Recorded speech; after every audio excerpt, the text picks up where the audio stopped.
Our next speaker, I'm very excited to introduce because it's very near and dear to my heart. So we just talked a lot about the top solutions to reversing global warming and drawdown. And actually within drawdown solutions, number 6 and 7 are empowering women and girls and educating women and girls. And together they make the number 1 solution to climate change, which has not been part of the dialogue around climate for a long time. And I think our next speaker is really going to help illuminate that conversation. So Veronica Garcia is the CEO of Bitlumens, and she's an inventor, entrepreneur, bringing solar and water to women in rural communities using IoT and blockchain technology. And she will take it from here. Thanks for the introduction, and it's a pleasure to be here. I am going to speak about energy access and how blockchain technologies can actually help us solve this issue. There are over 1.2 billion people that do not have access to electricity, and billions that do not have access to a bank account. So what blockchain can do is bring in a solution where the privacy is at its core.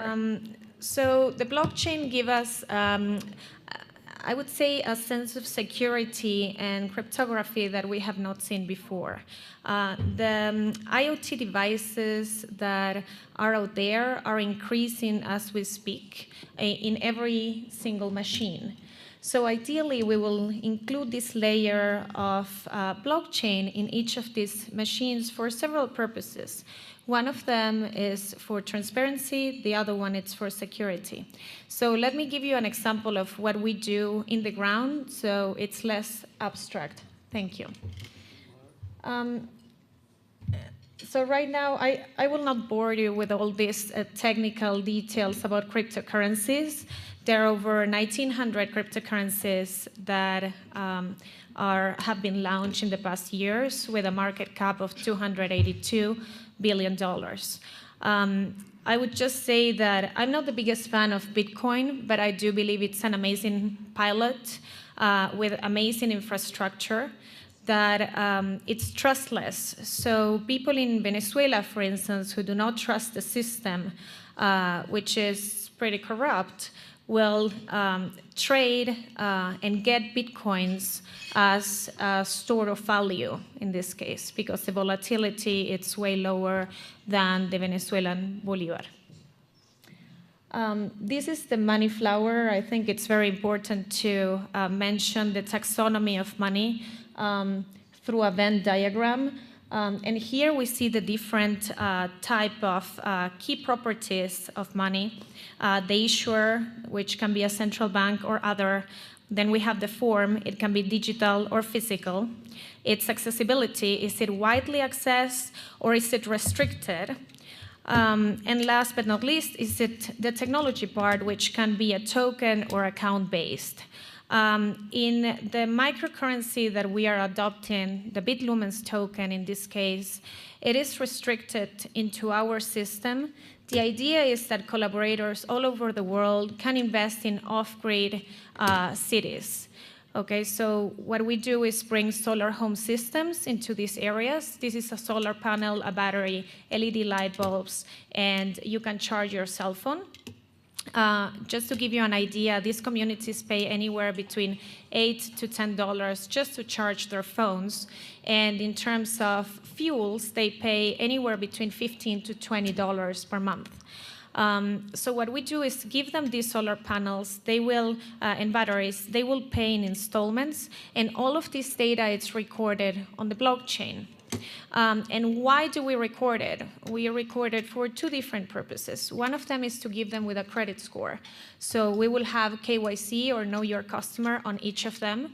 We know how much are they generating in terms of power, how much are they consuming, what is the carbon mitigation that we are seeing over time, because we also embed particulate matter sensors into our smart meter. Last but not least, we will allow remittances to go directly into one of these machines. So the way it goes is you can buy Bitlumens tokens with our digital wallet and send those tokens directly to one of the machines in these off-grid communities and unlock the device. While I don't think any of these pilots is perfect, I do think that we are driving towards perfection over time. Technologies are getting better and better, exponentially, actually. More than Moore's law, I believe. So I do think that it's great to disrupt a little bit the current system where we see kerosene lamps, we see diesel generators, we see candles, and we see wood. Again, we stay in off-grid communities, and I will leave my friends from Power Ledger, who are the experts on feeding the grid. We stay away from that model. The other thing that I think I would like to mention is some of the use cases that I have seen in Bitcoin that have to be highlighted. These are Afghan girls in 2014. They got paid with Bitcoins. And this is fantastic because for patriarchal type of societies, we can definitely disrupt the system where these girls, if they work, they would have to give their wages to their fathers or their brothers. By not having a bank account, they were able to preserve their wages and their wealth. This is another example why Venezuelans would mine Bitcoin. This is a clearer example, actually, where you see how the Venezuelan is actually losing the value as we speak. It's just horrible. My uncle is living there, and he does two things to preserve his wealth. One of them is to buy cars, used cars, rebuild them, and then sell them, and are just ways to, again, preserve their wealth.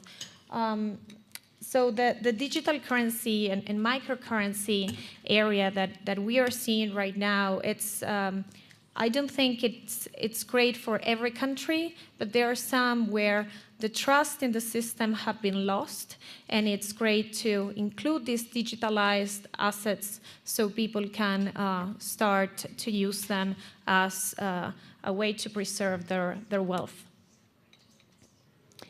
This you have seen already, and this is what I call, the microcurrencies and where we are trying to go. I didn't have enough funds to create mini grids, so I decided to go into these small towns, bring the agents in, collect KYC on the chain, collect every transaction on the chain, so I understand how much these people can actually purchase, how much can they pay, and at the end of the paying period, I will give them with the credit score piece, so then later on I can speak with financial institutions and tell them, give them a microloan where instead of charging them 120 interest rate and you making an ROI of 40%, you can reduce a little bit the interest rate you are going to charge them. This is one important piece, and the second one is that later on we can move towards microgrids. If you go into a utility company and you tell them, I know the data, I know how much we generate, I know how much we consume, and I know how much they pay, and I know that for running 1 kilometer of power line, it will cost you $500,000 in Guatemala, and you need several kilometers to reach a community of 2,000 users, then they can try to figure out a way of tailor-made solutions into these areas. So to me, data, it's a key parameter. The users in these communities should have access to use this data. There are 20 million devices, off-grid solar devices in Africa. And people will pay in installments exactly as in the system we chose. And these users will ask the company to provide them with a piece of paper certifying them that they paid for the microloan. Then they can go to a bank and say, can I open a bank account or can I have a microloan? Most of these financial institutions do not accept this piece of paper. So this is an idea of how we can digitalize this in a way that it's beneficial for the end user and also for the financial institutions. I do believe that without private capital flowing into the areas that need it most, we cannot comply with the Paris Agreement. There is simply no way that governments alone can do it. So I just decided to start making little steps, and hopefully we can have mini grids in the next year. So if you have any questions, I'm happy to open the public to any questions you may have. Yes. Are you doing anything to help rebuild Puerto Rico? Well, that's a really great question, and.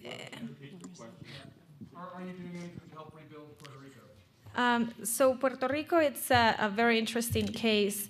I started to do some research last year, and then I saw that Tesla was working there, and I thought, I would not go there. I cannot compete with Tesla. I'm learning this week that Tesla hasn't done much. So I would definitely be interested to go in there. As a matter of fact, PJ is organizing an amazing conference. I think everyone should participate to try to help these areas that actually really need it most. As I said before, I'm not a big fan of adding new infrastructure into cities. I think energy efficiency has to be part of that model. But when it comes to off-grid communities, it's definitely something where we have to build infrastructure using better technologies than what we have seen in cities. But yes, to answer your question, it's something that I'm planning to do. We are shipping 1,000 devices next month. Yes. Sorry. So India, it's a very interesting and peculiar place. I'm trying to do MicroGrid together with the Rockefeller Foundation over there, but it's a place that I will not enter if I don't have local communities involved with us, simply because I am not Indian, and I do believe that the cultural part, it plays a huge role.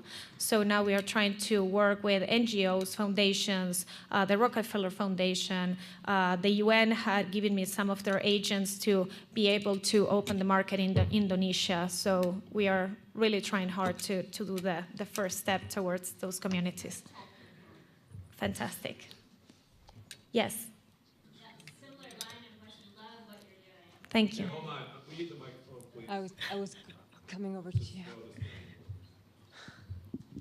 Yeah, thanks. Love what you're doing. Similar line of questioning, just trying to figure out where do you see the application here in the United States? Are you already working here, or do you see opportunity to do so? No, we are not working in the United States yet.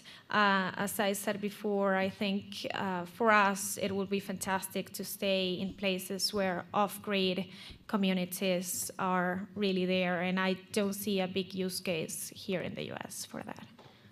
Yeah. Veronica, Yes, Chief. thank you so much for coming and bringing this conversation into the AREDAY. Two questions. You mentioned parity with in paternal-dominated societies for women in Afghanistan, to do an end run around that, and so I'd like you to speak to that. But also to the, you made a comment about achieving the Paris Agreement. Yeah. And that you see that the cryptocurrencies can actually play a role there. Yes. Could you comment on both, please?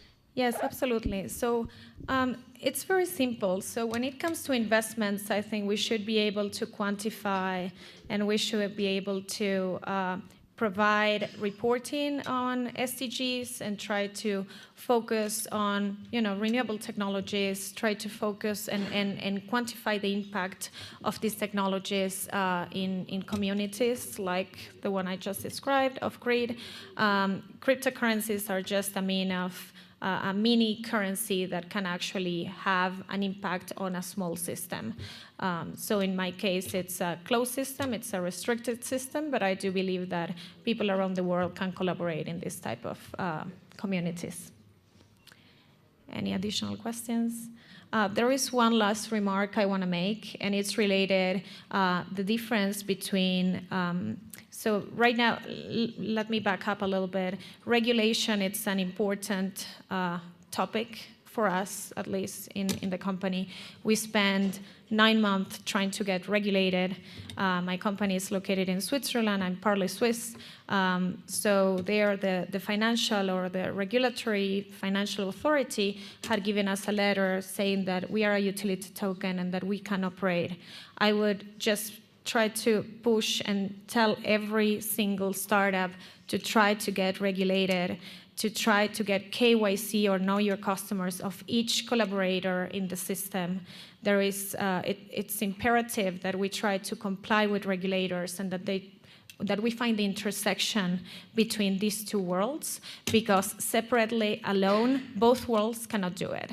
I know that central banks are working on a blockchain infrastructure led by an amazing company who's a friend of mine. It's developing in London. I do believe that for the future, we will see more and more digital assets running in the system. Just to give you an example, I will ask some of my friends' kids, do you know how to buy equity? They would say no. Do you know how to buy Bitcoins? They would say yes. So, just keep that in mind. It's important to interact with teenagers. It's important to interact with rural communities, see what their needs are, and see how we can lower their costs and still make a positive ROI. Thank you.